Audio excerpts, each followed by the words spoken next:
لا جناح علیکم ان طلقتم النساء، اور تم پر کوئی مطالبہ نہیں اگر تم اپنی عورتوں کو طلاق دے دو، ما لم تمسوہن، اس حال میں طلاق دو کہ تم نے انہیں چھوا نہ ہو، یعنی رخصتی نہ ہوئی ہو، صرف نکاح ہوا ہے، قربت نہیں ہوئی، او تفریدو لہن فریضہ، اور تم نے ان کے لیے کوئی مہر بھی مقرر نہیں کیا، ومتعوہن، تو اب مہر تمہیں کچھ نہیں دینا، صرف ایک جوڑی کپڑے کی دینی ہے۔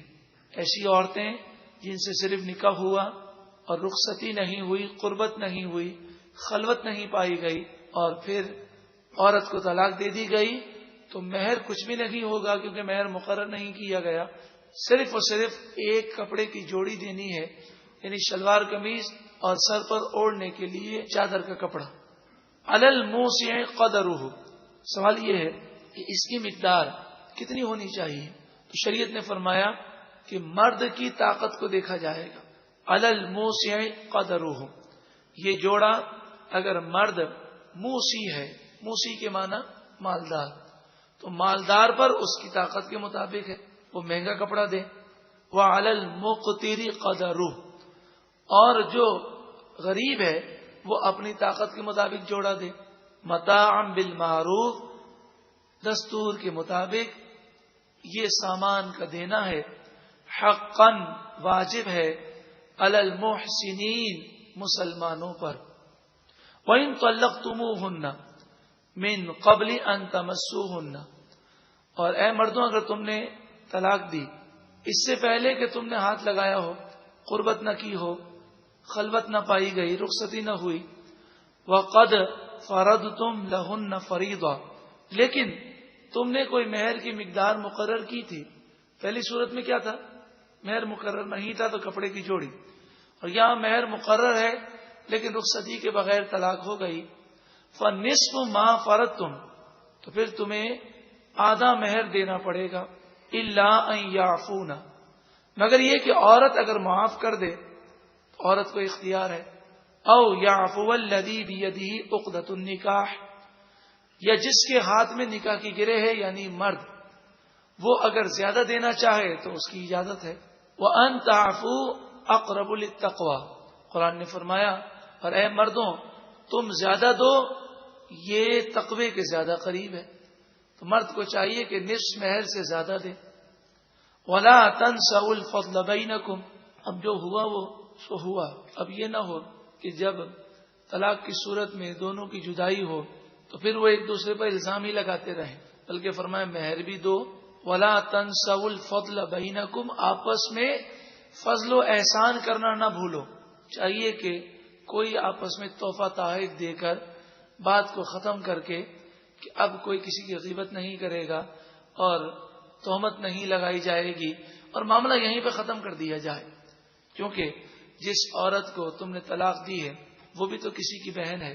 کیا تم پسند کرتے ہو کہ تمہاری بہن پر کوئی الزامات لگائے یا اس کے عیب کو اچھالے؟ اور عورت یہ سوچے کہ جس مرد سے میں جدا ہو رہی ہوں وہ بھی تو کسی کا بھائی ہے، کیا میں پسند کرتی ہوں کہ میرے بھائی پر کوئی الزامات لگائے جائیں یا اس کے عیبوں کو اچھالا جائے؟ خاموشی اختیار کی جائے اور پھر دونوں الگ الگ راستے پر ہوں۔ ان اللہ بما تعملون بصیر، بے شک اللہ تعالی تمہارے کاموں کو دیکھ رہا ہے۔ حافظوا علی الصلوات، نمازوں کی حفاظت کرو، والصلاۃ الوسطی، خصوصاً درمیانی نماز یعنی عصر کی نماز کی حفاظت کرو۔ عصر کی نماز کی حفاظت ان معنوں میں بھی ہے، صبح والے فرشتے جاتے ہیں اور شام والے فرشتے آتے ہیں۔ عصر کی حفاظت، عصر کی نماز کی حفاظت ان معنوں میں بھی ہے کہ جب انسان مرنے لگے گا تو اسے یہ محسوس ہوگا کہ عصر کا وقت ہے، چاہے رات کو موت آئے چاہے دن کو موت آئے، تو اسے یہ محسوس ہوگا کہ عصر کا وقت ہے۔ اگر عصر کی نماز کی عادت رہی تو وہ مرتے وقت فرشتوں سے کہے گا کہ تم کون ہو، کیوں آ گئے ہو، مجھے نماز عصر پڑھنی ہے۔ جب یہ کہے گا تو ایمان پر موت نصیب ہوگی۔ تو جب کوئی اس قدر نماز کی فکر کرے گا تو قبر کے سوالات جوابات میں بھی آسانی ہوگی۔ والصلاۃ الوسطی، درمیانی نماز خصوصاً یعنی عصر کی نماز کی حفاظت کرو. وَقُومُوا لِلَّهِ قَانِتِينَ اور اللہ کے لیے با ادب کھڑے ہو. یعنی نماز میں جب کھڑے ہو تو ادھر ادھر دیکھنا کھجانا اس کے ثواب میں کمی لاتا ہے. اور بسا اوقات تو کھجانا جو ہے یہ نماز کو توڑ بھی دیتا ہے. لباس سے کھیلنا، داڑھی شریف سے کھیلنا، یا سیدھا کھڑا نہ رہنا، یا نگاہ نیچی نہ کرنا، یہ سب باتیں درست نہیں اور بعض باتیں تو نماز کو توڑ دیتی ہیں.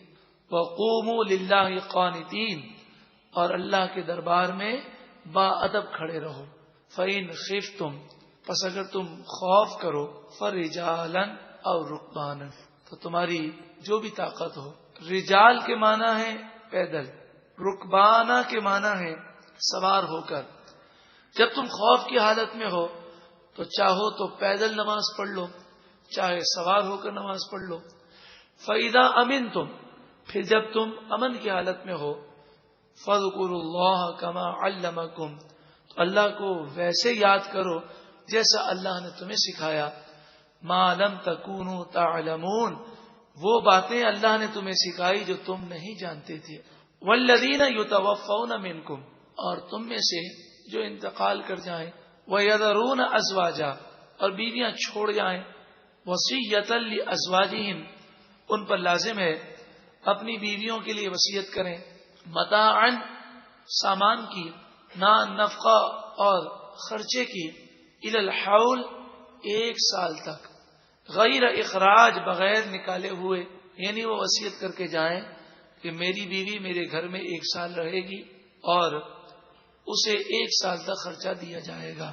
جس نے قرآن سمجھنے کے لیے رسول اللہ صلی اللہ علیہ وسلم کا فیض نہیں لیا اور صحابہ اور بزرگان دین کا فیض نہیں لیا وہ اس آیت کو سمجھنے میں کوتاہی کرے گا. یہ آیت کا حکم منسوخ ہے. پہلے جب عدت ایک سال تھی تب یہ آیت نازل ہوئی اور اس وقت وصیت کرنا بھی لازمی تھا. پھر جب شریعت نے وراثت میں بیوہ کا حصہ مقرر کر دیا اور عدت 4 مہینے اور 10 دن رکھ دی گئی تو اب یہ آیت کا حکم منسوخ ہے. فَإِنْ خَرَجْنَا پس اگر وہ عورتیں گھر چھوڑ کر چلی جائیں فَلَا جُنَاحَ عَلَيْكُمْ پس تم لوگوں پر کوئی گناہ نہیں. فِي مَا فَعَلْنَ فِي أَنفُسِهِنَّ مِن مَّعْرُوفٍ ان تمام باتوں میں جو عورتیں اپنے نفس کے بارے میں فیصلہ کریں دستور کے مطابق. آج بھی گو کہ 4 مہینے 10 دن عدت ہے، لیکن اگر کوئی عورت اس مقام پر عدت نہ گزارے اور اپنی ماں کے گھر چلی جائے وہ عورت گناہگار ہوگی کہ شوہر کے گھر میں عدت گزارنا اس پر واجب ہے. گناہگار ضرور ہوگی لیکن شوہر کے گھر والے گناہگار نہیں ہوں گے جبکہ انہوں نے اسے سمجھایا ہو کہ تم پر عدت گزارنا یہی ضروری ہے، پھر بھی نہ مانے تو اس کا گناہ اس کے اوپر ہے. واللہ عزیز حکیم اور اللہ غالب حکمت والا ہے. وللمطلقات متاع بالمعروف طلاق شدہ عورتوں کے لیے خرچہ ہے دستور کے مطابق. خیر طلاق کی کافی تفصیل ہے، اس کے لیے آپ چاہیں تو باہر شریعت کتاب کا مطالعہ کیجیے. جس نے بھی اپنی بیوی کو طلاق دی تو اس شخص پر اس عورت کا خرچہ لازم ہے عدت کا، وہ عدت کا خرچہ دے. ہاں مرد نے کہا کہ میں نے تجھے طلاق تو دے دی ہے، میں پردے کے ساتھ تجھے یہ کمرہ دے دیتا ہوں، تو یہاں پر عدت گزار، تو اپنے میکے نہ جا. لیکن عورت نہ مانی اور وہ میکے چلی گئی تو پھر اس صورت میں طلاق کی عدت کا خرچہ مرد پر لازم نہیں ہے. اگر مرد نے کہا ہو کہ میں پردے کے ساتھ مثلا 3 طلاقیں دی ہیں تو پردہ کرنا ضروری ہے، تو میں پردے کے ساتھ تجھے ایک جگہ مہیا کر دیتا ہوں، تو یہاں پر اپنی عدت گزار لے، میں خرچہ بھی دوں گا اور تجھے کوئی مسئلہ بھی نہیں ہے. لیکن اس کے باوجود عورت نہ مانے تو پھر اس صورت میں عورت کو عدت کا خرچہ نہیں ملے گا. لیکن آج کل نہ شوہر یہ پیشکش کرتا ہے اور نہ ہمارے معاشرے میں ایسا بظاہر ممکن نظر آتا ہے، کیونکہ بے پردگی اور ایسے معاملات پائے جاتے ہیں تو فی زمانہ عدت کا خرچہ دینا ہوگا، چاہے وہ میکے جا کر عدت گزارے. حقا علی المتقین یہ واجب ہے، ضروری ہے پرہیزگاروں پر. کذالک اسی طرح یبین اللہ لکم آیاتہ، اللہ تعالی تمہارے لیے اپنی آیات بیان کرتا ہے، لعلکم تعقلون، تاکہ تم سمجھو۔